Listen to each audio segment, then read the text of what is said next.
I Mohammad জগত উজালা, I Mohammad জগত উজালা, কমলে আলা তোমারি নাম।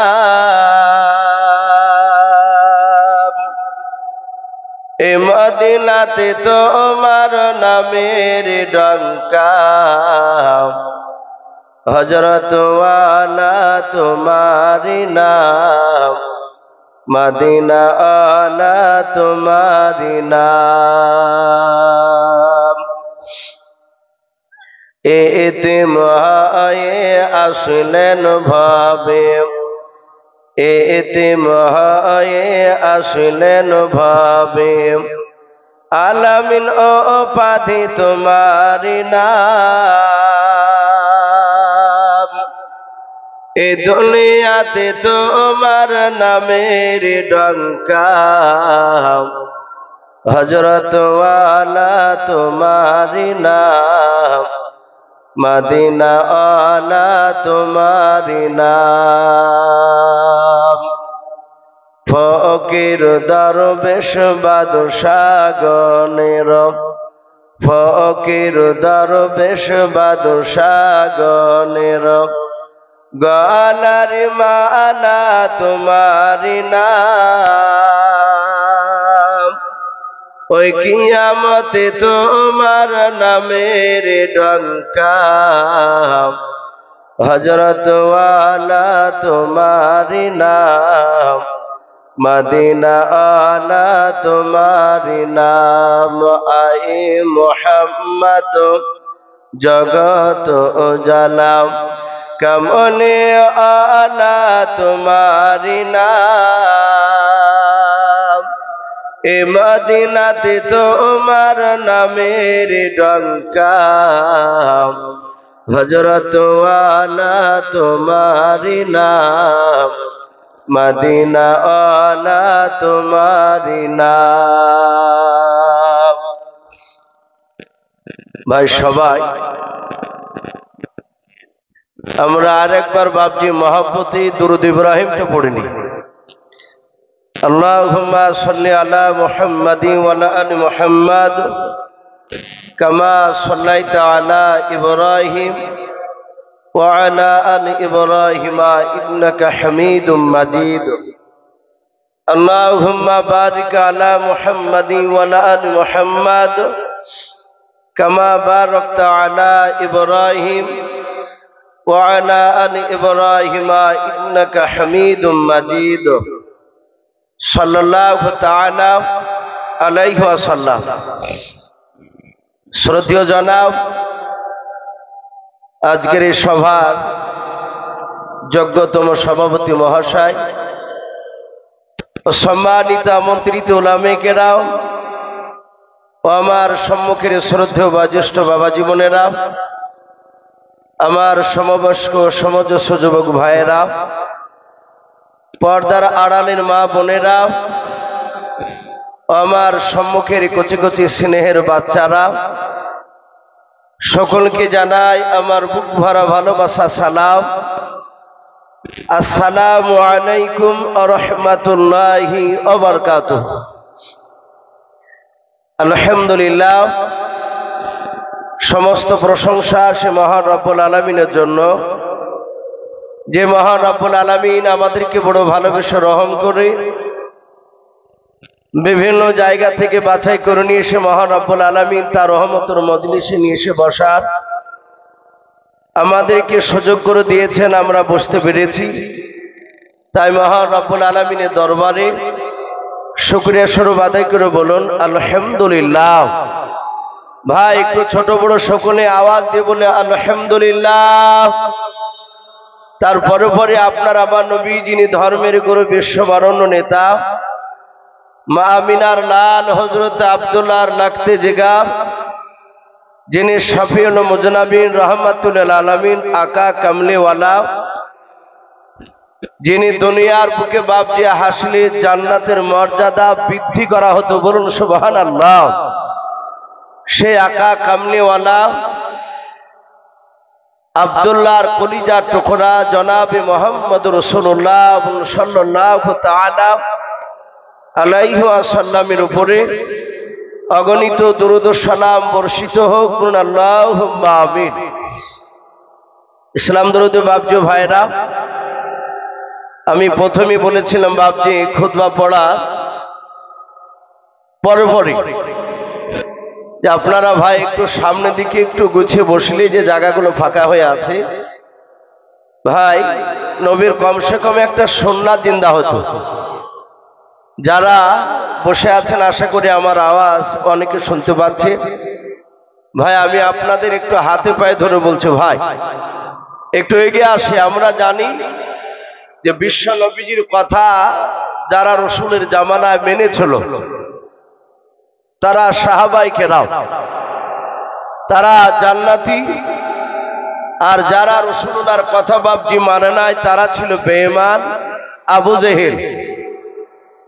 আমরা অনেকেই আবু জাহাল বলে বাপজি জানি। ভাই আমি অনুরোধ করব একটু এগিয়ে আসি। আমরা সকলে গুনাহগার। আমরা জানি না যে আল্লাহ রাব্বুল আলামিন আমাদের এই আমলে জালসার মাহফিল বসা শোনা আল্লাহ কবুল করবেন কিনা। গত বাপজি মনে হয় 2 কি 3 দিন আগে ছিলাম বাপজি চাপড়া এলাকায়। সেখানে বাপজি অনেক মানুষ ছিল শ্রোতা।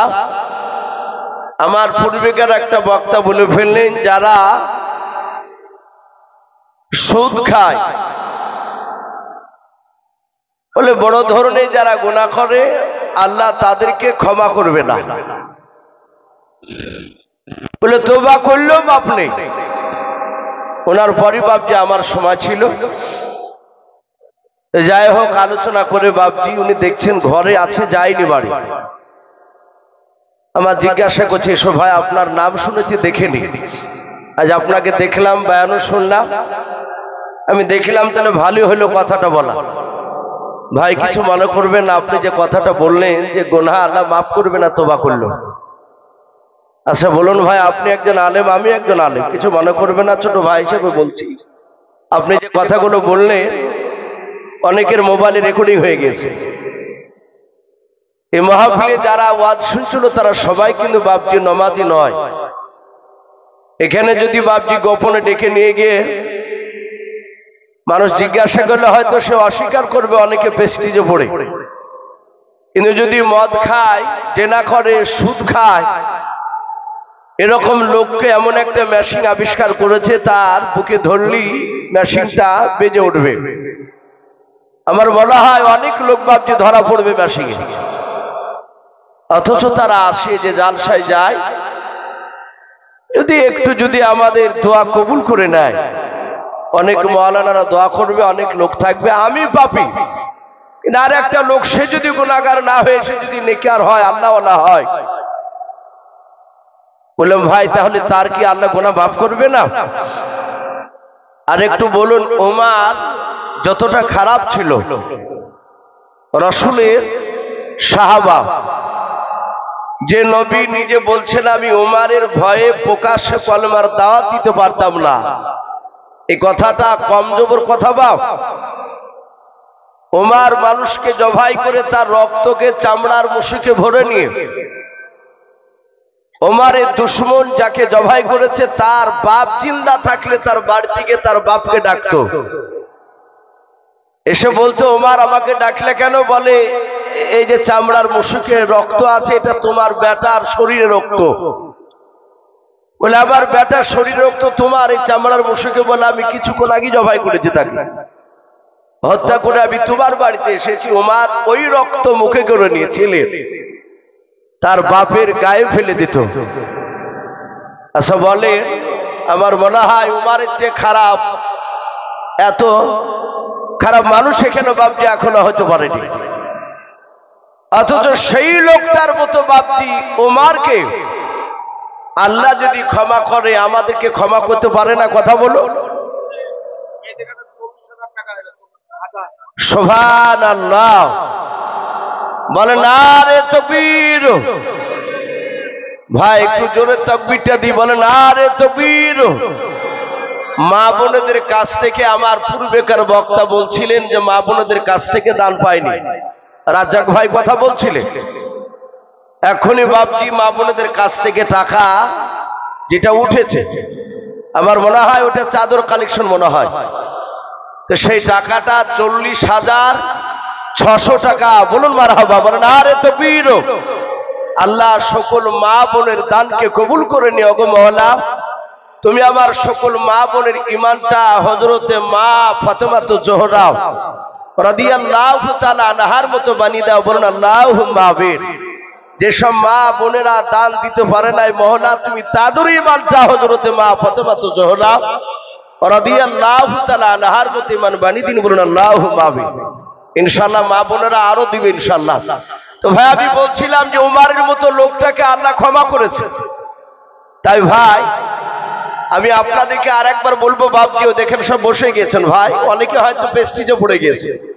ভাই পেস্টিজে পড়বো না, এই যে বসা বারবার ডাকা, কিয়ামতের ময়দানে যদি এটাই যদি আল্লাহর কাছে যদি প্রশ্নের মুখে বাপজি পড়তে হয় আমাদের, যদি বলে যে এই কাঞ্চননগর মাদ্রাসার মাহফিলে কেন বারবার ডাকার পরে বসিস নাই, তাহলে বাপজি আমার মনে হয় যে জান্নাত আমরা সেদিন আর যেতে পারবো না।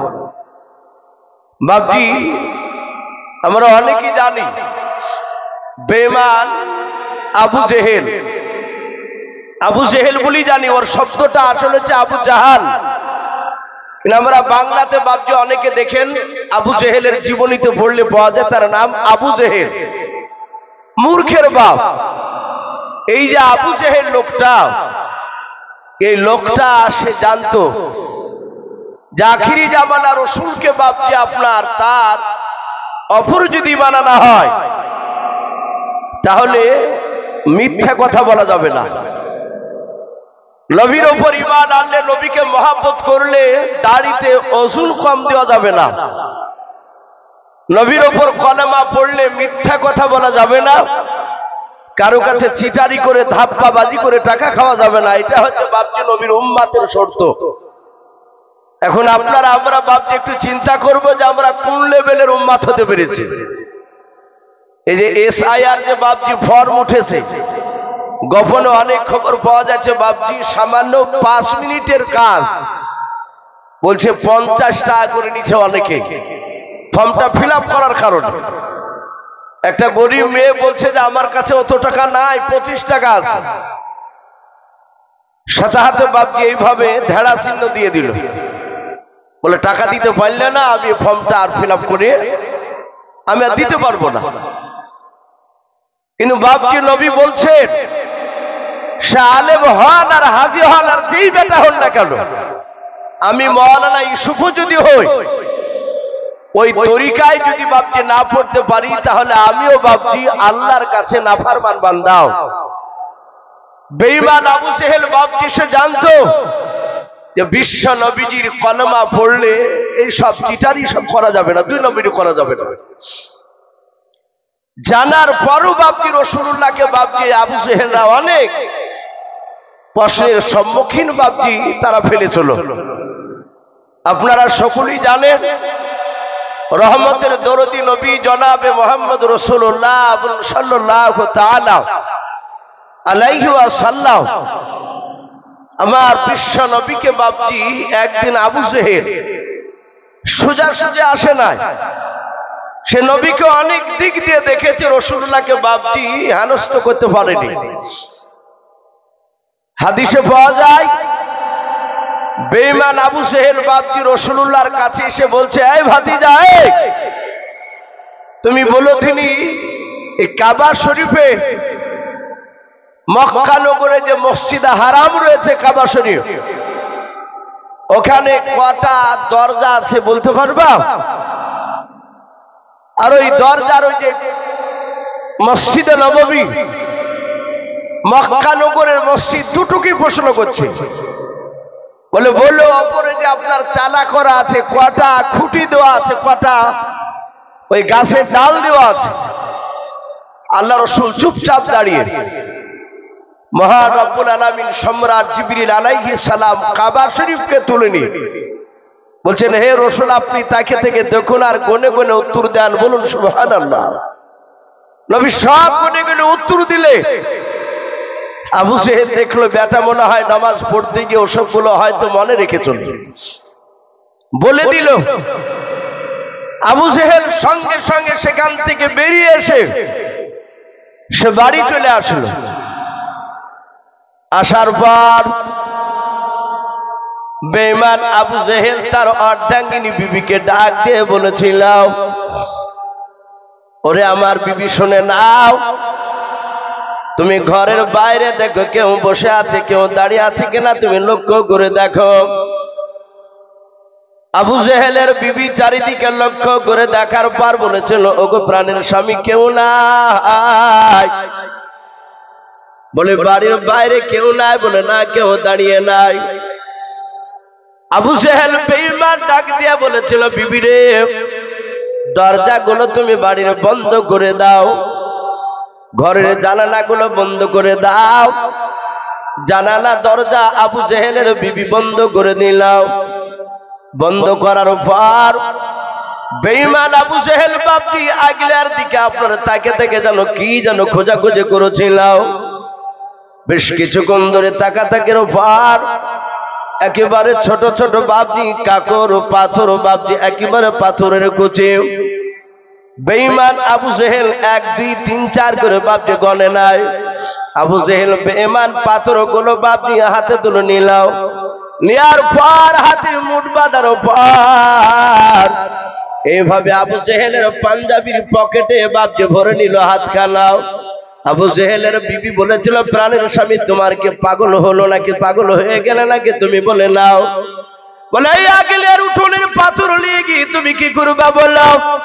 আর কয়েকটা ছোট ছোট কুচালি পাথর তুমি হাতে তুলে নেওয়ার পর তুমি কেন পাঞ্জাবির পকেটে ভরে নিলে বললাও? বলে বিবিরে চিন্তা করবি না, তুমি বাড়িতে তুমি থাকো, আমি একটু যাই। আমার ভাতিজা ওই মুহাম্মদ সকলে বলুন সাল্লাল্লাহু তাআলা আলাইহি ওয়াসাল্লাম, ওই নবীজির কাছে গিয়ে আমি এখনই গিয়ে কথা বলে আসবো। আল্লাহ রসুলের বাপজি ঠিকানা শুনতে পেল বেঈমান আবু জেহেল। বলে মক্কার চৌরাস্তার মোড়ে নবীজি চলে গিয়েছে, ওখানে দাঁড়িয়ে আছে। বেঈমান আবু জেহেল আল্লাহ রসুলের কাছে যাওয়ার পর ডাক দিয়ে বলেছিল, ভাতিজা আমি তোমার খোঁজে খোঁজে এত দূর পর্যন্ত চলে এসেছে তোমার কাছে। ওরে ভাতিজা, আমি তোমাকে একটা কথা জিজ্ঞাসা করতে চাই।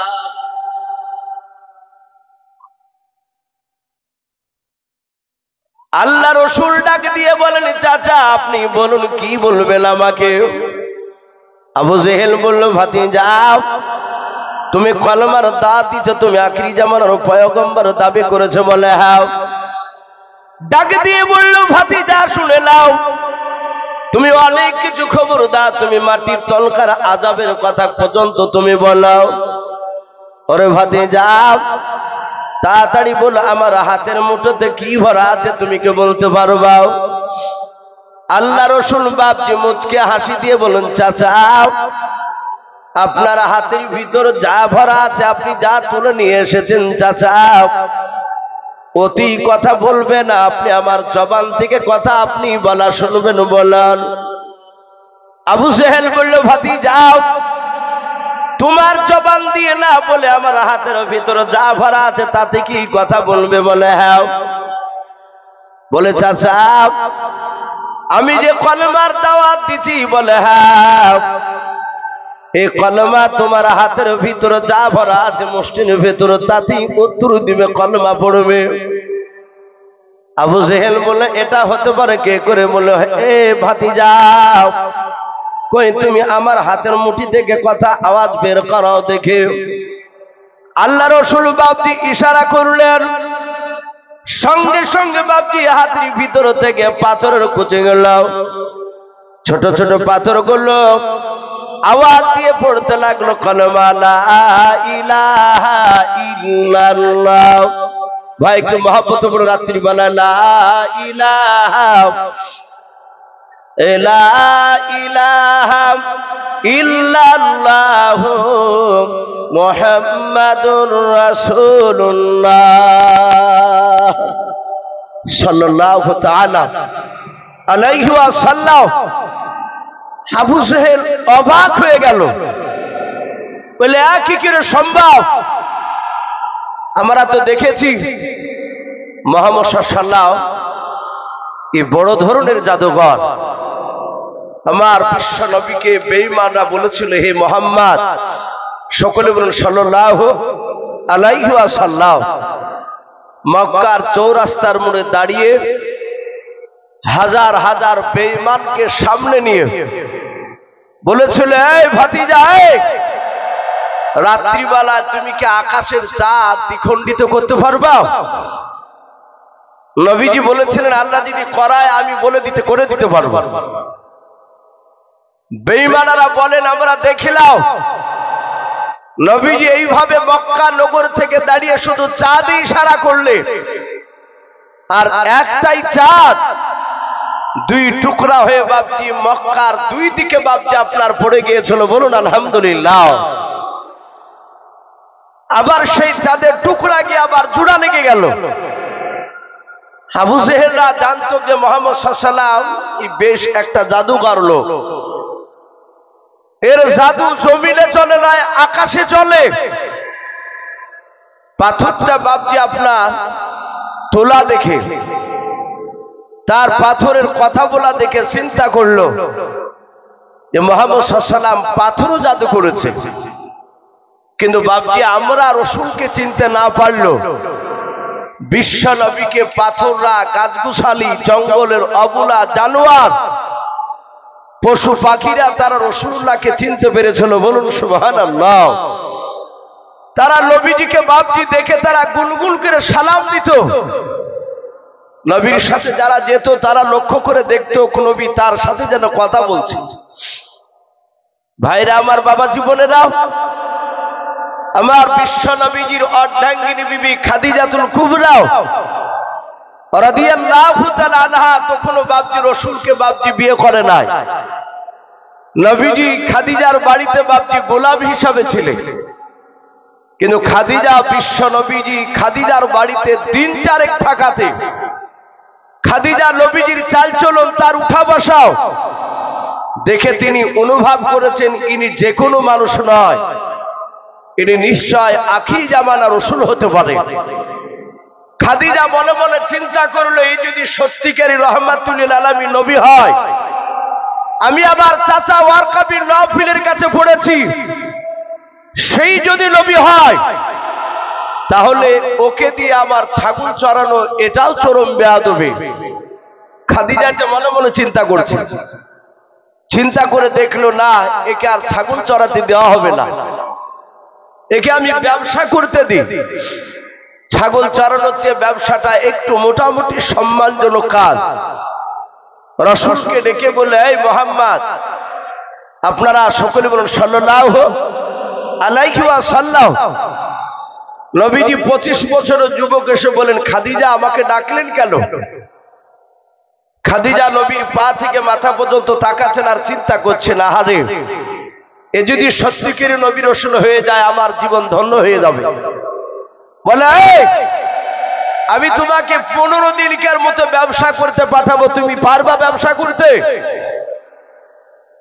আল্লাহ রাসূল তার উত্তরে বললেন, আমি ব্যবসা আমি একাই করতে যাইনি, আমার চাচা আবু তালিবের সঙ্গে যেতাম।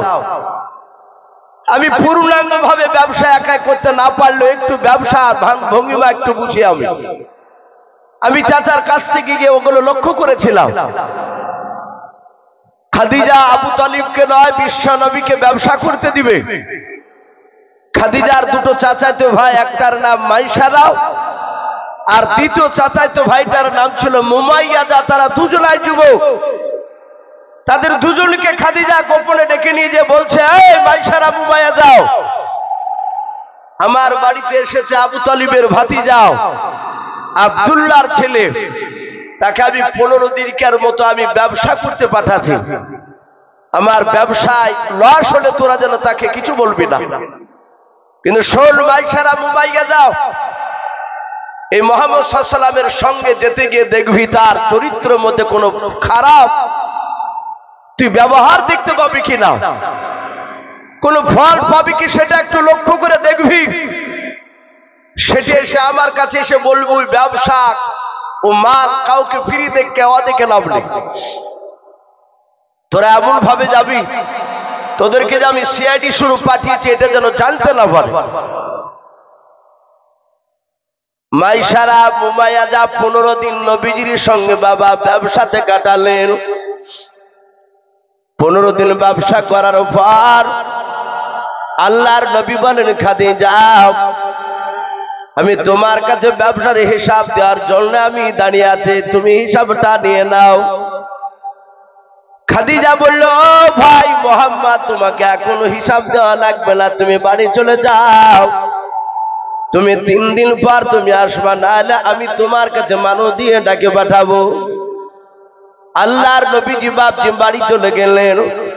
এদিকে মায়েশারা মুমাইয়াজাকে খাদিজা ডাকার পর বলল মায়েশারা মুমাইয়াজা তোমরা বলো নবীজির ওই মুহাম্মদ সাল্লাল্লাহু আলাইহি ওয়াসাল্লামের সঙ্গে 15 দিন ছিল বলে হ্যাঁ, বলো আর চরিত্রের মধ্যে তোমরা কোনো ফল পেয়েছো কিনা একটু খুলে বলো।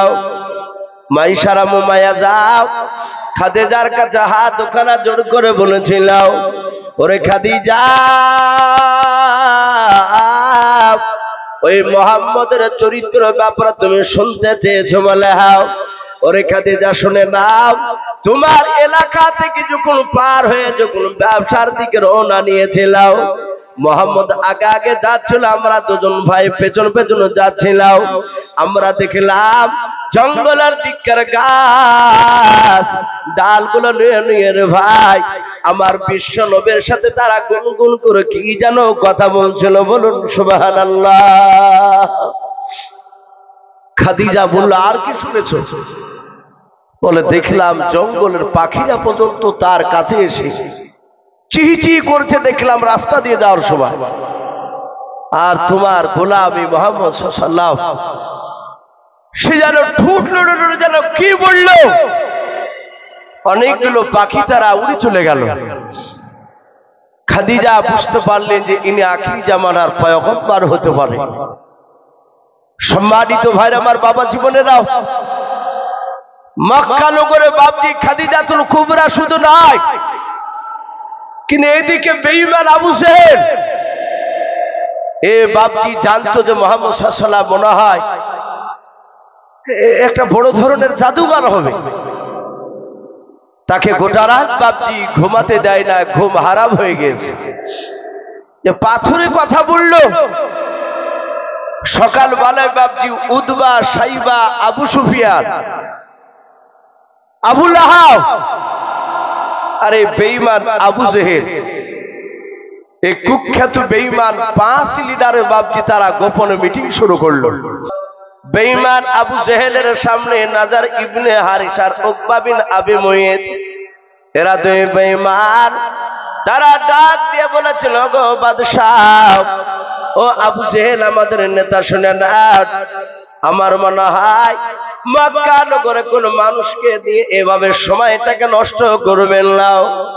ওগো আমার দেশের মোড়ল আপনাকে একটা যুক্তি শিখিয়ে দিয়েছে। বলে কি যুক্তি বলাও? বলে শুনে নাও, আমরা জানি গোটা আরবের মধ্যে সবচেয়ে বড় বড় ইহুদি আলেম যেখানে পাওয়া যায় সেই দেশটার নাম হচ্ছে মদিনা। আল্লাহ রসুল বাপজি মদিনাতে যাওয়ার আগে দেশটার নাম ছিল ইয়াসরিব। আমরা ওটাকে এখন মদিনা বলে বাপজি ছোট বড় সবাই জানি। ডাক দিয়ে বলেছিল নজর বিল হারিসার উকবা বিন আবি মুইত, ওরা বলেছিল গো বাদশাহ ও মক্কার বড় নেতা মক্কার বাদশাহ ও আবু জেহেল নেতা, আপনি দুটো মানুষ মক্কা নগর থেকে আপনি মদিনায় পাঠিয়ে দেন। মদিনায় বড় বড় ইহুদির আলেমরা রয়েছে, তাদের কাছ থেকে এমন প্রশ্ন শিখে আসবে বেটাকে ধরলে আর উত্তর দিতে পারবে না। আল্লাহ রসুলের ব্যাপারে বাপকে জিজ্ঞাসা করবে। সঙ্গে সঙ্গে বেঈমান আবু জেহেল ডাক দিয়ে বলেছিল ওরে বন্ধুরা এই মক্কা নগরে তোমরা দুজন ছাড়া আর কাউকে আমি পাঠাবো না, তোমরা দুজন আয় খোঁজে খোঁজে তোমরা এখনই মক্কা নগর থেকে মদিনায় চলে যাও। যাওয়ার পর মদিনার সবচেয়ে বড় আলেম ইহুদের বললে তার কাছ থেকে যাও, যুক্তি পরামর্শ করে যাও, নিয়ে এসো এমন কিছু জিনিস নিয়ে আসবা যেটা বেটা নবীকে ধরলে আর উত্তর না দিতে পারে। নাজার বিন হারিসা উকবা বিন আবি মুইত বলল, ভাই আমরা তো ঠিকানা বললাম, আমাদেরকে না পেটে আর কোন যুবক এখানে অনেক আছে, তাদেরকে পাঠান না। আবু সেহেল বলল, আমি তোমাদেরকে পাঠাবো, তোমরাই যাও। এরা দুজনায় বাপ আবু সেহেলের কথা শুনে চলে গেল। মদিনায় পৌঁছানোর পর চিন্তা করছে বড় আলেমকে চিনবে কি করে। গ্রামের লোককে বলল, ভাই এই তায়েফ নগরে নয় মদিনায় সবচেয়ে বড় আলেমকে বলতে পারবা? কয়েকটা লোক বলল, ভাই সামনে যাও, একটা আমাদের ধর্মসভা হচ্ছে, ওখানে আলেম ছাড়া সাধারণ মানুষ সেখানে বসতে পাবে না। যেমন আপনাদের কাঞ্চননগর মাদ্রাসা জালসা হচ্ছে, ওই সময় জাহিলিয়াতের যুগে মদিনায় বাপজি ইহুদির আলেমদের প্রতিযোগিতা, সেখানে সাধারণ মানুষ নেই। এরা দুজনায় বাপজি চলে গেল ওই মাহফিলে যেখানে ইহুদিদের আলেমদের বাপজি ধর্ম সম্পর্কে আলোচনা চলছিল। এরা গিয়ে বসার পর বলল, ভাই আমরা সুদূর মক্কা থেকে এসেছি, ইহুদির সবচেয়ে বড় আলেম কেতাবে লিখেছে, ওখানে 50টার উপরে বাপজি বড় বড় আলেম বসেছিল। সবাই মিলে বলল, ভাই তোমাদের বাড়ি কোথায়? বলে বাড়ি হচ্ছে আমাদের মক্কা নগরে। সঙ্গে সঙ্গে বলল, আমরা এতগুলো আলেম আছি, তাদের মধ্যে থেকে মাত্র একটা আলেম কথা বলবে। আমরা দেখতে পাই মসজিদে তাবলিগ জামাত আসে, 8টা 10টা লোক বেঁধে, দল বেঁধে, কারো হাতে বাপজি তসবিহ থাকে ঝোলানো, কে সুবহানাল্লাহ ঠুট লড়ে লড়ে তসবিহ পাঠ করে। বাদবাকি বাপজি অনেকে দেখতে পাওয়া যায় তারা ঠুট লড়ায় বলে মনে, কিন্তু একজন ব্যক্তি শুধু কথা বলে, তিনি হচ্ছেন আমির সাহেব। এরকম দেখা যায় না? বাদবাকি সবাই চুপচাপ কথাগুলো শুনে। ইহুদের আলেম বলল, মক্কার দুজন নেতা শুনে নাও, এখানে যতগুলো ইহুদের আলেম আছে আমার সামনে এখানে কেউ কথা বলবে না, আমি একা কথা বলবো। কারণ এই মদিনার সবচেয়ে যে বড় আলেম, সে আলেমটা হচ্ছে আমি। আয় বন্ধুরা, আয় তোমরা মক্কা থেকে আমাদের এখানে কেন এসেছে একটু বলো তো। ওরা বলল যে ভাই আমরা চরম পেরেশানির মধ্যে আছি। মক্কা নগরে একটা এতিম বাচ্চা, বাপ মারা মা মারা ছেলে, গরিব ঘরের ছেলে, তাকে আমরা ভালো ভালো করতে করতে সে এখন নবী দাবি করেছে। তাকে অনেক প্রশ্ন করেছি, সব উত্তর দিয়ে দেয়, হারাতে পারি না। এমনকি পাথর লুকে নিয়ে গেলেও পাথর উত্তর দিয়ে দেয়। আমাদের বড় নেতা আবু সেহেল আপনাদের কাছে পাঠিয়েছে, আপনারা এমন কিছু শিখিয়ে দেন যেগুলো মুহাম্মদ সাল্লাল্লাহু আলাইহি ওয়াসাল্লাম উত্তর দিতে পারবে না। আমার বিশ্ব নবীর ব্যাপারে বাপজি তারা কথা বলল। ইহুদির আলেমরা বাপজি তারা সবাই চুপচাপ বাপজি বসে বসে কথাগুলো শুনছিল। ইহুদির সবচেয়ে বড় আলেম রাহাব, সে বলল, ভাই যিনি নবী দাবি করেছে তার নাম কি? বলে তার নাম মুহাম্মাদুর রাসূলুল্লাহ। সকলে বলেন সাল্লাল্লাহু আলাইহি ওয়াসাল্লাম। বলে তার আব্বার নাম কি? বলে তার আব্বার নাম আব্দুল্লাহ। ওর মায়ের নাম? বলে মায়ের নাম হচ্ছে আমিনা। প্রশ্ন, ভাই কি করা হবে একটু তুমি খুলে বলে দাও।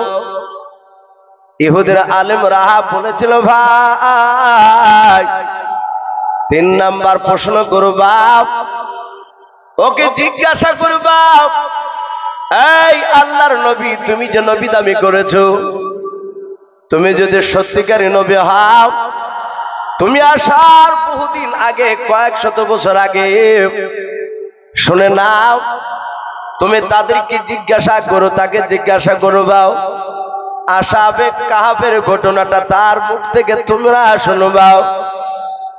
যদি আখির জামানার যদি নবী রাসূল হয় তাহলে দেখবা এক এক করে 3টা প্রশ্ন উত্তর দিয়ে দেবে। আর যদি নবী না রাসূল হয় 3টার মধ্যে একটা প্রশ্নের উত্তর দিতে পারবে না। নাজার বিন হারিস আর উকবা বিন আবি মুইত এরা নওজোয়ান, এরা এইভাবে হাত তালি মেরে বলছে ভাই এবার ঠেলায় পড়বে আব্দুল্লাহর ছেলে। ও কত বড় জাদুঘর, কত বড় পণ্ডিত, এই 3টা প্রশ্ন করলে ধরতে পারা যাবে, ও পারবে না উত্তর দিতে।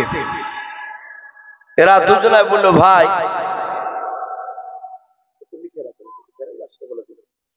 ডাক দিয়ে বলল ইহুদির আলেম, আমরা গিয়ে বেটাকে প্রশ্ন করব, আপনি উত্তরটা একটু বলে দেন। রাহাব বলল ভাই এটা আমাদের সংবিধানে লেখা আছে, আমরা মদিনার আলেমরা বাহিরকার কোন মানুষ প্রশ্ন জানতে আসলে আমরা প্রশ্ন শিখিয়ে দিই, উত্তর মানে বলে দিই না। এরা দুজনায় বলল ভাই তা কি কিনা হয়, আপনি মানে বলে দিবেন না, আর আমরা প্রশ্ন করব সে যদি ভুল ভাল বলে আমরা তো ধরতে পারবো না। তাহলে ভাই আপনারা চলো। ইহুদের আলেম বলল ভাই আমরা যেতে পারি একটা শর্তের উপরে। বলে কি শর্ত? বলে প্রশ্ন করবা তোমরা, উত্তরটা যাচাই করবা আমরা।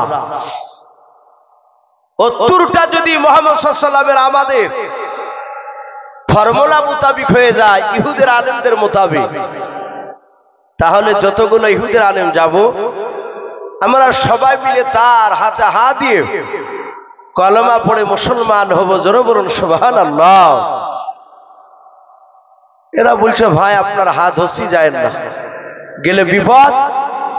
মক্কার লোকেরা এমনি তো মানতে চাইছে না আমাদের কথা, দিন দিন তার দিকে লোক ছুটে পড়ছে, ওর দলে লোক ভারী হয়ে যাচ্ছে। আবার ওই বেটা যে উত্তর দিতে পারবে না এটাই বা কে জানে, উত্তর দিয়ে দিতে পারবে। বলে ভাই তাহলে কিছু করার নাই, তোমরা বাড়ি চলে যাও। এরা দুজনায় বলে ভারী বিপদ রে ভাই, আমরা যা চালাক, আবু জেহেল যা চালাক, তার যে 7 গুণ চালাক ইহুদের আলেমরা। বলে শোনো তোমরা এক্ষুনি চলে যাও। এরা চরম বেকায়দা পড়ে গেল, কিন্তু ওরা দুজনায় আলোচনা করে বলে ভাই আমার মনে হয় এত বড় প্রশ্ন আমরা বাপের কানে প্রথমে শুনলাম, এর আগে শুনি নাই। আমার মনে হয় এই এত বড় কঠিন প্রশ্ন উত্তর দিতে পারবে না।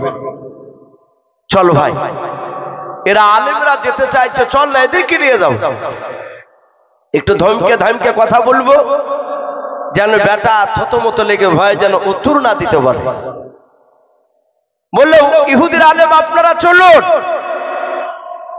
তাফসীরে মারিফুল কোরআনে পাওয়া যায় 1 নয় 2 নয় প্রায় 14 উপরে বাপজি ইহুদি পণ্ডিত আলেম, তারা চলে আসলো বাপজি ওই নাজার ইবনে হারিস আর উকবা বিন আবি মুইতের সঙ্গে। আসার পরে আমার বিশ্ব রাসূলকে দেখা করে নাই প্রথমে।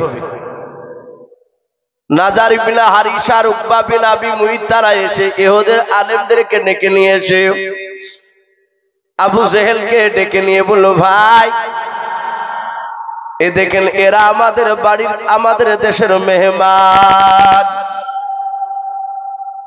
আবু জেহেল বলল এরা কারা? বলে এরা ইহুদির বড় পণ্ডিত আলেম। মাশাআল্লাহ বলেন আরে তাকবীর।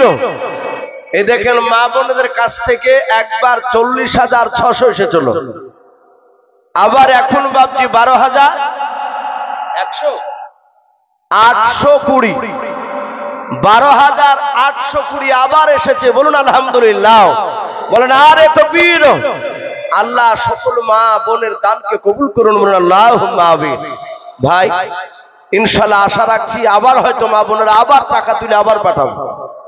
ভাই আমি বলছিলাম যে আল্লাহ রাসূল সাল্লাল্লাহু তাআলা আলাইহি ওয়াসাল্লামের ব্যাপারে ডাক দিয়ে বাপজি আবু জেহেলকে বলল, ভাই খুব সাবধান। বলে সাবধান মানে? বলে এই দেখো প্রশ্ন শিখে দিয়েছে, উত্তর বলে দেয়নি এবং সাথে করে এরা এসেছে। এরা দেখবে যে প্রশ্নের উত্তর সঠিক দেয় কি না। যদি নবী সঠিক দিয়ে দেয় তাহলে তোমার দলে আমার দলে থাকবে না, ও নবীর দলে চলে যাবে ওরা। আবু জেহেল বলছে, বলিস কি রে? বলে হ্যাঁ, না হলে আসছিল না, আমাদেরকে উত্তর বলে দেয়নি। আবু জেহেল দেখলো নার্ভাস হওয়া যাবে না, ডাক দিয়ে বলল, চিন্তা করবে না, তুমি এক্ষুনি আমার ভাতিজাকে ডেকে নিয়ে এসো। ডাক বেটা নবীকে, দেখি নবী কেমন করে উত্তর দিতে পারে। ইহুদির আলেমরা বাপজি ডান সাইডে দাঁড়িয়ে সারা পৃথিবীর শ্রেষ্ঠ রাসূল সাল্লাল্লাহু তাআলা আলাইহি ওয়াসাল্লাম আবু জেহেলের লোক দিয়ে ডাকলো। নবীজি সাথে হাতে বাপজি চলে আসলেন। বলুন সুবহানাল্লাহ। নবী আবুল দয়ালু বাপজি নবীজির বিরুদ্ধে চক্রান্ত করে তারা গর্ত কাটিয়ে চলছে, আর সেই গর্তে বেঈমান আবু জেহেল পড়ে গিয়েছে, উঠতে পারে না। তাফসীরে লিখেছে বাপজি মক্কা নগরে যত বড় বেঈমান ছিল, ওই আবু জেহেলের যত দলের লোক ছিল, রাতারাতি সবারই বাড়ি থেকে নারকেলের ছোবার পাকানো দড়ি নিয়ে এসে চলত। আল্লাহ রসুল সেখানে পড়ে নাই। আবু জেহেলেদের তার দলের উদ্দেশ্য ছিল বেটা মোহাম্মদকে গর্তে ফেলে দিয়ে মাটি চাপা দিয়ে শেষ করে দিবে।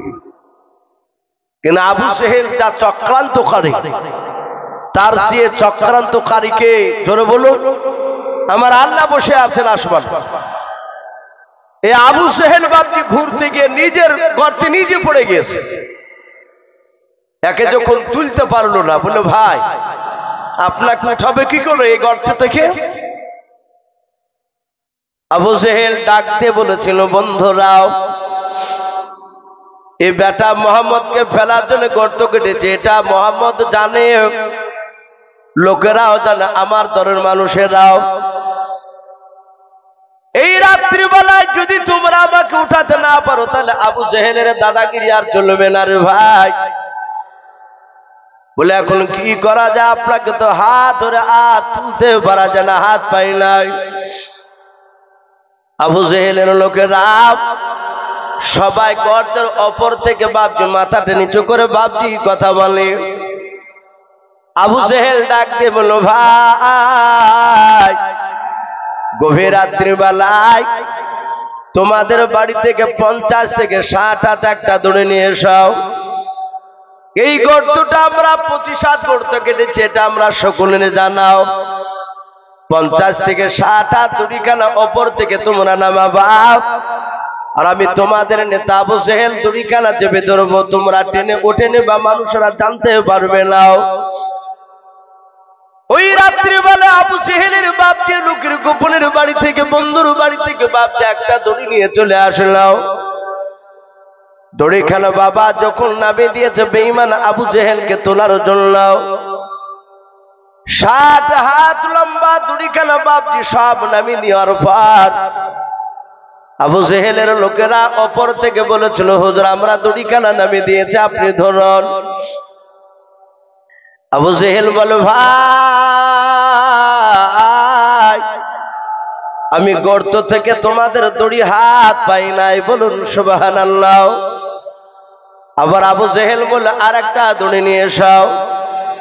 এইভাবে 1 না 2 না রে বাবা, মক্কা নগরে যত বেঈমানদের বাড়ি ছিল রে বাবা, সব বাড়ি থেকে বাপজি একটা দুটো করে দড়ি দড়ি নিয়ে আসার পর প্রথমকার দড়ির আঘাতে বাপজি জোড় দিয়ে, আবার দ্বিতীয় দড়ির বাপজি আঘাতে জোড় দিয়াও।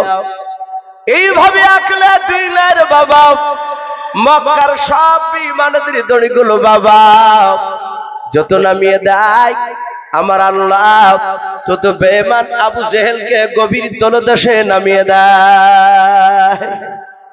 যত দড়ি নামায় তত নিচে নেমে যায়। মুফাসসিরিন কেরাম লিখেছেন, মনে হচ্ছে আবু জেহেলের কথাও 10 হাত দূর থেকে কথা ভেসে আসছে। আবু জেহেলের লোকেরা সবাই দড়িগুলো নামিয়ে দিয়ে চিন্তা করছে কি ব্যাপার, আবু জেহেল কেন হাত পাই নাই? আবু জেহেল বলো, ভাই তোমরা কি দড়ি নামাও নাই? বলো হুজুর যা দড়ি ছিল সব দড়িগুলো নামিয়ে দিয়েছে, একটা দড়ি নাই। বলে দড়ি নাই? বলে না। বলে ভাই মনে হয় তোমার পাশে দেখো দড়িগুলো হয়তো জমা লেগে গিয়েছে, তুমি বুঝতে পারো না অন্ধকারে। আবু জেহেল চারিদিকে হাঁটাহাঁটি করে বলে ভাই দড়ি তো হাত পাই নাই, দড়ি তো জমে নাই। বলে ভাই আর কিছু করার নাই, মক্কা নগরে আমাদের বন্ধুদের মধ্যে আর কোনো দড়ি নাই। আবু জেহেল বলে ভাই বুঝতে পেরেছি, শুধু মক্কার দড়ি কেন, গোটা পৃথিবীর দড়ি নিয়ে এসে তোমার নেতাকে উঠাতে পারবা না। যাহাতে আবু জেহেল এই কথা বলল, আবু জেহেলের লোকেরা বাবা ইদারার কাছ থেকে বাপজি হেঁটে হেঁটে আপন আপন বাড়ির দিকে চলে যাচ্ছে। আবু জেহেল বলল ভাই তোমরা চলে যাচ্ছ কেন? বলে আপনি তো বলেন তোমরা গোটা পৃথিবীর দড়ি তো আমাকে গোটাতে পারবা না। আবু জেহেল ডাক দিয়ে বলল ভাই সারা পৃথিবীর দড়িতে পারবে না, সারা পৃথিবীর মানুষের আনতে পারবে না। পৃথিবীর মধ্যে একটা মানুষ পারবেন, তিনি হচ্ছেন মুহাম্মদ রাসূলুল্লাহ সাল্লাল্লাহু তাআলা আলাইহি ওয়াসাল্লাম। ওই নবীকে গিয়ে আমার নামটা গরুগা দেখবা, নবী যার দাঁড়িয়ে থাকতে পারবে না। আবু জেহেলের লোকেরা অপর থেকে বলছে ভাই আপনার মাথা খারাপ হয়ে গেল নাকি? বলে কেন? বলে যে লোকটার বিরুদ্ধে গর্ত কেটেছে এই লোকটা জানতে পারলে আর আসবে না, সে তো শুনেছে। আবু জেহেল নিচু থেকে বলছে আয় বন্ধুরা, এটা আমার অগাধ বিশ্বাস, ভাতিজাকে আমার নাম করলে আর থাকতে পারবে না, সে আসবে। একটি কিতাবে পাওয়া যায় বাপজি আবু জেহেল রাসূলুল্লাহকে 212 বেশি মেরেছে, আঘাত করেছে। তারপরও রাসূলের কাছে এসে বাপজি ডাক দিয়েছে, নবী আবু জেহেলের ডাকে সাড়া দিয়েছে। বলুন সুবহানাল্লাহ। যদি একবার যদি কলমা পড়ে নেয়, বেঈমান আবু জেহেল ডাকে দিয়ে বলল ডেকে নিয়ে আয়। রাসূলের নাম ধরে ডাকলো, নবী চলে গেলেন। বিনা দড়িতে নবী হাত বাড়ালেন, আর সাথে হাতে বাপজি রাসূলুল্লাহর হাতখানা ধরে ওপরে চলে আসলো। বলুন আলহামদুলিল্লাহ। নবী বলেন চাচা কলমা পড়ুন? বলে না। বলে আয় ভাতিজা, আমার জানা ছিল না তোমার জাদু জমিনে চলে। আমার বিশ্ব নবী, আমরা শুনেছি এক একটা নবীকে আল্লাহ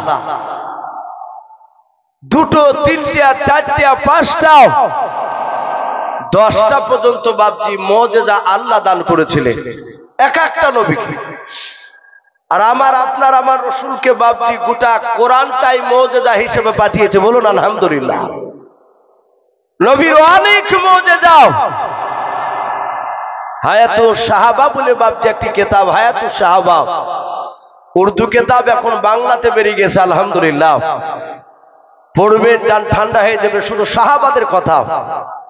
তাতে দেওয়া আছে আল্লাহ রাসূলের দরবারে দুটো সাহাবা কথা বলতে বলতে বলতে বাপজি রাত্রি হয়ে গিয়েছে। এমন ভাবে নবীর কথা শুনছিল তারা। অনেক সময় দেখেন কোন আলেমের বাড়িতে, কোন দামি দামি মানুষের বাড়িতে গিয়ে কথা বলতে বলতে রাত্রি 8টা বেজে গেছে, সে টের পায় না।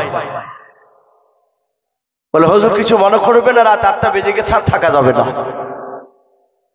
ওরা দুটো বাপজি মানুষ, একটা হচ্ছে নাজারা বংশের লোক আর একটা খাজারা বংশের লোক। বুখারীতে এসেছে ওই গোত্রের নামগুলো, নাজারা, খাজরা, জহুরা, হাশিমি, যে বাপজি আমরা গোত্রের নামগুলো বাপজি শুনতে পাই। হযরতে বাপজি রাসূল চাচাও আমি এদেরকে চিনি নাই, মনে হচ্ছে এরা মক্কার মানুষ নাও, এরা মক্কার বাহিরকার মানুষ। বলে হ্যাঁ ঠিকই ধরেছো। আবু জেহেল বলল এরা মদিনার সবচেয়ে বড় বড় ইহুদির পণ্ডিত আলেমেরাও। ওরে ভাতিজা, আমরা লোক হায়ার করে এদেরকে নিয়ে এসেছি, শুনে নাও। আমি তোমাদেরকে 3টা প্রশ্ন করব, তুমি উত্তর দেবাও। প্রশ্নগুলো ভালো হবে, সঠিক হবে না ভুল হবে, এটা যাচাই করবে ইহুদের আলেমেরা। আল্লাহ রাসূল ডাক দিয়ে বলেন, চাচা আপনি বললেন।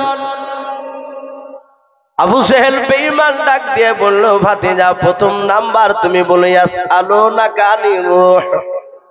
রূহ কাকে বলা হয় তুমি তাড়াতাড়ি বলে দাও। আল্লাহ রাসূল ডাক দিয়ে বলেন, চাচা প্রথম নাম্বার প্রশ্নটা আপনি করেছেন, এবার দ্বিতীয় প্রশ্নটা বলুন, কিছুক্ষণ পর উত্তর দেব। আল্লাহর নবীকে ডাক দিয়ে বেঈমান আবু জেহেল বলেছিল, ভাতিজা 2 নাম্বার শুনে নাও। আসহাবে কাহফ কাদের বলা হয় বিস্তারিত ঘটনা তুমি আমাদেরকে শোনাও। এই ভাতিজা 3 নাম্বার প্রশ্ন তুমি বলো, পৃথিবীর মধ্যে এমন একজন ব্যক্তিকে আল্লাহ শক্তি দিয়েছিলেন, গোটা পৃথিবী ভ্রমণ করেছিল, সেই লোকটার নাম কি তা তুমি বলে দাও। আল্লাহর নবী জনাবে মুহাম্মদ রাসূলুল্লাহ সাল্লাল্লাহু তাআলা আলাইহি ওয়াসাল্লাম নবী যে 3টা প্রশ্ন উত্তর বলেন, ওগো চাচাও আমি 3টা প্রশ্ন এখন উত্তর দেব না, এখন বলবো না। তোমার দলবল নিয়ে তুমি বাড়ি চলে যাও, আগামী কালকে আসবা। বৈকাল বেলা আসলে আমি 3টা প্রশ্ন উত্তর দিয়ে দিব, চাচা আপনি চিন্তা করবেন না, তাড়াতাড়ি চলে যাও। ইহুদের আলেমরা বলল, ভাই মুহাম্মদ সময় নিয়েছে, একে আর প্রশ্ন করা হবে না, এটা বোকামি করা হবে আমাদের। চলো ভাই আগামী কাল আসে একে 3টা প্রশ্ন করা হবে, আশা করি বেটা উত্তর দিতে পারবে না। ও বাপজি ভাইয়েরাও, আল্লাহর নবী জানতেন আমি বিপদে পড়লে আল্লাহর তরফ থেকে বাপজি জিবরিল ফেরেশতা আল্লাহর রাসূল কাছে বাপজি এনি টাইমে আসতেন। বলুন সুবহানাল্লাহ। আল্লাহ রাসূল সারা রাত বাপজি তাকিয়ে আছেন আসমান থেকে জিবরিল আসবেন, কিন্তু না ফজর হয়ে গেল বাপজি জিবরিলের কোনো খবর নাই। ফজর পর থেকে জোহর হয়ে গেল, জিবরিলের কোনো খবর নাই। আসর পর্যন্ত বাপজি জিবরিলের কোনো খবর নাই। আল্লাহ রাসূল বাপজি দাঁড়িয়ে আছে।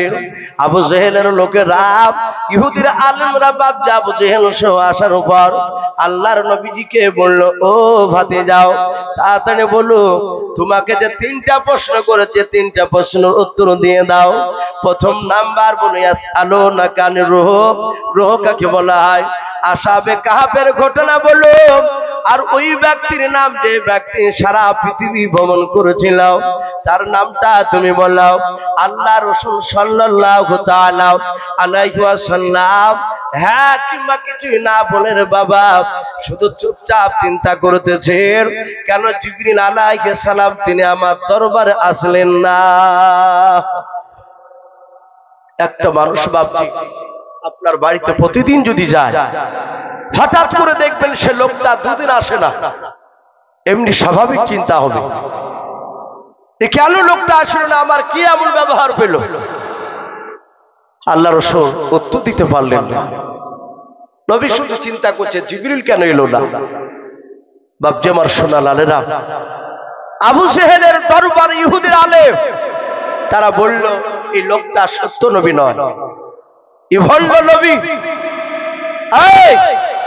এর কাছে সময় নষ্ট করে লাভ নাই। নবী হলে সব প্রশ্নের উত্তর দিতে পারত। নবীজি বাপজি সেখান থেকে বাপজি চলে যাচ্ছে, আবু জেহেল সামনে ঘিরে দাঁড় করে নবীর কলার খানাকে ধরে বাপজি ছোট বড় কথা বলল, বলে আর জিন্দেগিতে নবীর কলমার দাওয়াত তুমি দিবা না।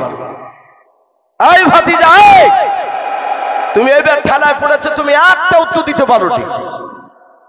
বিশ্বনবী ভেবে তাকিয়ে কিছু বললেন না, শুধু 2 চোখের পানি দিয়ে রসুল আর পানি পড়ছে কোনা দিয়ে। কেন জিবরিল ভাই আমার কাছে আসলেন না? বাপজি কোরআন শরীফে এসেছে বাপজি 1 নয় 2 নয় 15 দিন ধরে জিবরিল আলাইহিস সালাম নবীর কাছে আসে নাই। বলুন আলহামদুলিল্লাহ। 15 দিন আসে নাই। 15 দিন পর বাপজি জিবরিল বিশ্ব নবীর কাছে হাজির। এই 15 দিন কেন আসে নাই তা আল্লাহ রাসূলকে জিবরিল আলাইহিস সালাম তিনি বলেন, বাপজি আপনারা সকলেই জানেন যে এটা মাদ্রাসার উন্নীত কল্পে বাপজি জালসা। আমার পূর্বেকার বক্তার মুখ থেকে আপনারা অনেক কথা শুনেছেন, আপনারা অনেকে দান দিয়েছে। বাপজি 1-2 করে আসছে, কেউ কেউ বাপজি নাম লেখাছে, চলে যাচ্ছে। অনেকে বাপজি রাত্রি গভীর হচ্ছে বলে চলেও যাচ্ছে। কদিন থেকে বাপজি বেশ হাড় হিম করা ঠান্ডা, যাকে কিটকিটিনি ঠান্ডা বলে আমরা, বেশ ভালোই নেমেছে। মানুষ 11টা-12টার পর আর বসে থাকতে পারছে না, আর সারা রাত বসে থাকাও বাপজি সম্ভব নয়। সেই মাগরিবের নামাজ হয়েছে 5টার আগে, 5টা বাজতে মনে হয় 2 মিনিট 3 মিনিট আগেই চলে আসছে, আজান হয়ে যাচ্ছে। সে 5টা থেকে বাপজি আবার ভোর 5টা এ বসে থাকা সম্ভব নয়, কারণ মানুষের খাটাখাটনির সময়। তাই বাপজি আমি সে 3টা প্রশ্নের কথা বলছিলাম বাপজি, বেশি নাই, মাত্র মিনিট 15 মতো বাপজি। এখানে অনেক আল্লাহ বান্দা রয়েছে। আমি এর আগেও বলেছি যে ইমানদাররাও বিশ্বনবী ইমানদারদেরকে খাজুর গাছের সঙ্গে তুলনা করেছেন। বলুন আলহামদুলিল্লাহ। খাজুর গাছের সঙ্গে, খাজুর গাছ দেখবেন প্রতি বছর খাজুর গাছকে বাপজি কেটে ফেলা হয়, তার গাছ ছিলা হয়। গাছ ছিলে বাপজি আল্লাহর এমনই বরকত গাছ, তা থেকে রস পড়ে। আপনি দেখবেন যে আপনার 1 বছর একদিক কাটবে, পরের বছর আর একদিক কাটবে। গাছটা মরা পর্যন্ত প্রতি বছর বাপজি তার গাছটা ছালায় তার কাছ থেকে রস পাওয়ার জন্য, কিন্তু গাছটা রাগ করে বাপজি রস দিব না কথা বলে না, ও প্রতি বছর রস দেয়। বিশ্বনবী বলেন ইমানদাররা আমার খাজুর গাছের মতো, ওরা একবার দিয়ে বাপজি তারা বিরক্ত হয় না। ইমানদাররা বারবার দেয়। আপনারা অনেকে দিয়েছেন, হয়তো ভাববেন আমরা তো আপনার পূর্বেকার বক্তার হাতে দিয়ে দিয়েছি। বাপজি আমাকে আতি ভাই মাওলানা আবু বকর এ সাহেবরা বললেন, এসো ভাই একটু শেষের বেলা একটু চাইবে, মাদ্রাসায় অনেক টাকা বাপজি দরকার, অনেক টাকা খরচ আছে। তাই প্রতিটা বাপজি ভাইদেরকে বলবো, মা বোনদেরকে বলবো, মিনিট 15 মতো বাপজি আপনাদের কাছে আমি 50,000, 10,000, 5,000 করে বাপজি চাইবো না। আমি আপনাদের কাছে বাপজি 1,000 করে টাকা, জি কাছে না থাকলে বলবেন 1,000 টাকা আমি ইনশাল্লাহ 1 মাসে দিব। 1 মাসে না পারলে 2 মাসে দিবেন, 3 মাসে দিবেন ইনশাল্লাহ। বাপজি একটু পরীক্ষা করেন, ইনশাল্লাহ বরকত দিবে। একবার না রে তকবীর দিব বাপজি। এখানে অনেক আল্লাহওয়ালা বান্দা রয়েছেন বাপজি ভাই, মা বোনেরাও পর্দার আড়াল থেকে শুনছেন। আমি মা বোনেদেরকে বলবো, ওগো মা বোন, আপনারা ছোট বাচ্চা ছেলেরা হাত দিয়ে আপনারা 200, 500, 1000 যে যা পারবেন একটু নামটা বলে পাঠাবে। বাপজি এখানে যারা আছে ভাইয়েরা যারা আছে 1,000 করে টাকা বাপজি, বেশি নাই, মাত্র 10 জনের কাছে বাপজি একটু দেখতে চাই, ইনশাল্লাহ হয়ে যাবে। হরকতে বরকত হয়। চটচট করে বাপজি একটু 10টা মানুষ হাত উঁচু করবে, বলেন আরে তাকবীর। বাপজি না দিলে একবার আল্লাহু আকবার বলবেন না, বলেন আরে তাকবীর। মাশাআল্লাহ বাপজি একটু আসি ভাই। আমি 1,000 করে টাকা বাপজি দেখতে চেয়েছি মাদ্রাসার বাপজির জন্য। তলবে ইলমরা বাপজি আপনার টাকা হয়তো সেই চাল কিনবে, তরি তরকারি কিনবে, কিনে রান্না করে বাপজি খেয়ে তারা কোরআন তেলাওয়াত করবে, কোরআন শিখবে, আলেম হবে। তাই বাপজি একটু আসি আল্লাহর দ্বীনকে টিকে রাখার জন্য 1,000 করে টাকা ভাই। এখানে অনেকে রয়েছেন বাপজি ভাই যে আসি শয়তানে বাধা দিবে দিস না, কিন্তু বাপজি আমরা শয়তানের মুখে লাত মেরে আমরা ইনশাআল্লাহ একটু এগিয়ে আসি। সুবহানাল্লাহ বলেন আরে তাকবীর।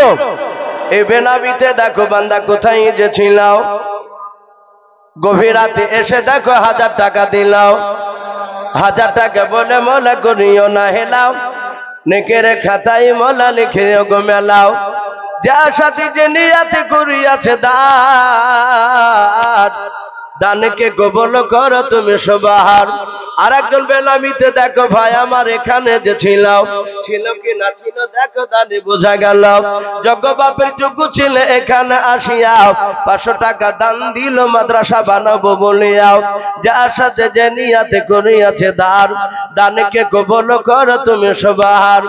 অগবারি দোয়া করি অগ পাকবারি মিজানেতে নেকি পাল্লা করে দিও ভারি আল্লাহুম্মা আমিন।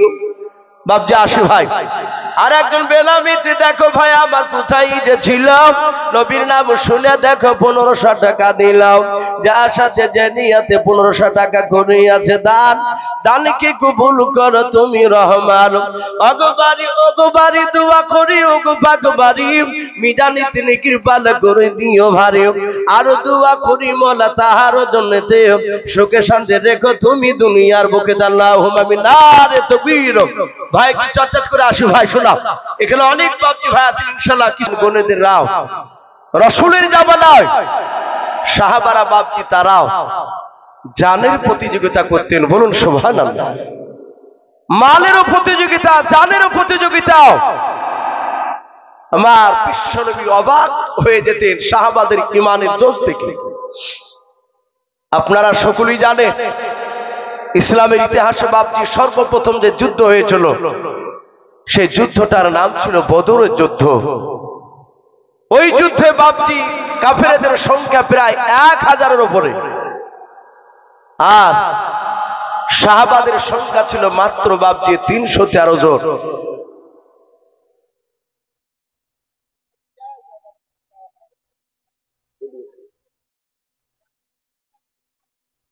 যাক ডাকনাম কালু ভালো না ভাই তো আছে। উনি 1 বস্তা পেঁয়াজ আর 1টা ঘানি আল্লাহ তার পেঁয়াজ এবং ঘানিকে আল্লাহ কবুল করুন। বলুন আল্লাহুম্মা আমিন। ওগো মহলা যারা দিচ্ছে যারা দিতে পারে নাই তুমি তাদের সকলের আত্মীয় স্বজন কবর আযাবকে তুমি মাফ করে দিও আল্লাহ। এই জালসার বদলতে মাদ্রাসার বদলতে এই এলাকার চারিদিকে তুমি রহমত বর্ষণ করো। বলুন আল্লাহুম্মা আমিন। ভাই সেখানে অনেক সাহাবা দাঁড়িয়েছিলেন।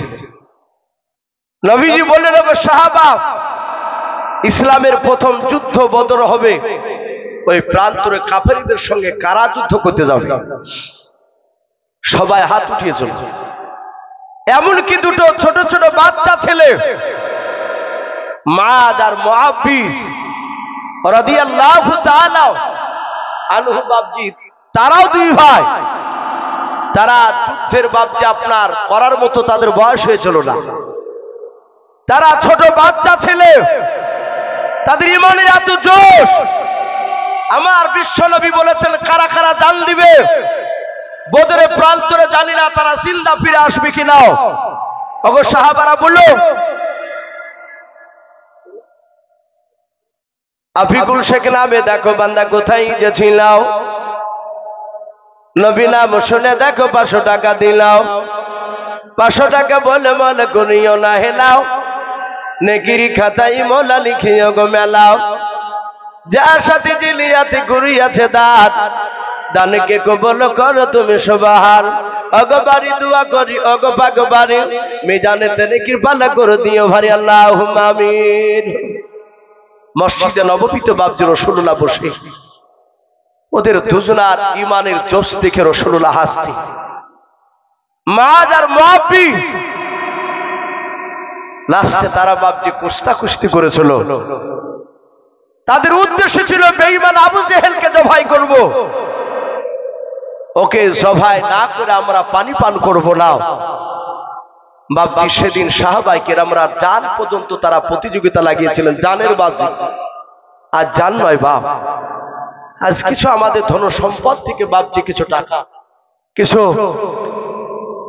মাল এর বাইরে বাপজি কিছু আমরা চাই না। কিন্তু বাপজি দুনিয়ার যা পরিস্থিতি মুসলমানের পরিস্থিতি বাপজি ভালো নেই। নাজমুল ভাই 1টা ঘানি আল্লাহ তার দানকে কবুল করুন। বলুন আল্লাহুম্মা আমিন। ভাই আমার বড় ভাই যান উনি চলে এসেছে ওনাকে বসে রেখে কথা বলা বাপজিটা আদবের খেলাও। আর তাতে রাত্রি বাপজি 12টা পার হয়ে গেল। ওনার মূল্যবান কথা ভাবছি আমাদের শোনা দরকার, যেহেতু ওনার পরে আরেকজন বক্তা রয়েছে। তাই প্রতিটা বাপজি ভাইকে বলবো, ভাই আমি 10খানা ঘানির কথা বলেছিলাম, সম্ভবত মনে হয় 3-4 খান হয়েছে, আর বাকি যে সব বাপজি 6খানা লাগবে ইনশাল্লাহ আমার বড় ভাইয়ের হাতে। শিশির বেলায় আপনারা কিছু ঘানি লেখাবেন ইনশাল্লাহ, 10টা যেন পুজে। আল্লাহ রাব্বুল আলামিন আমাদের সকলকে কোরআন এবং সুন্নাত মুআফিক আমল করা তৌফিক দান করুন, বলুন আল্লাহুম্মা আমিন, আল্লাহুম্মা আমিন। সুবহানাল্লাহ। এই দেখেন আপনাদের মাদ্রাসা মুফতি সাহেব, হেড মাওলানা সাহেব তৌফিক সাহেব নাকি না, তাই তো নাকি? ওনারই শ্বশুর মশাই আপনাদের মাদ্রাসা তৌফিক মাওলানা সাহেবের শ্বশুর মশাই, উনি 10 বস্তা সিমেন্টের বস্তা উনি ওয়াদা করেছেন। আল্লাহ রাব্বুল আলামিন তার 10 বস্তা সিমেন্টের দান কালা কবুল করে নিয়ে তার আত্মীয় স্বজনের কবর আযাবকে মাফ করুন, বলুন আল্লাহুম্মা আমিন। যারা দান করেছে, যারা করতে পারে নাই, তাদের সকলের জন্য দোয়া করি, তাদের সকলের রোজা আজকের বরকত দিন, বলুন আল্লাহুম্মা আমিন। এই বলে আমার বক্তব্য শেষ করলাম। ওয়া আখিরি দাওয়ানা আনিল হামদুলিল্লাহি রাব্বিল আলামিন। আসসালামু আলাইকুম ওয়া রাহমাতুল্লাহি ওয়া বারাকাতুহু।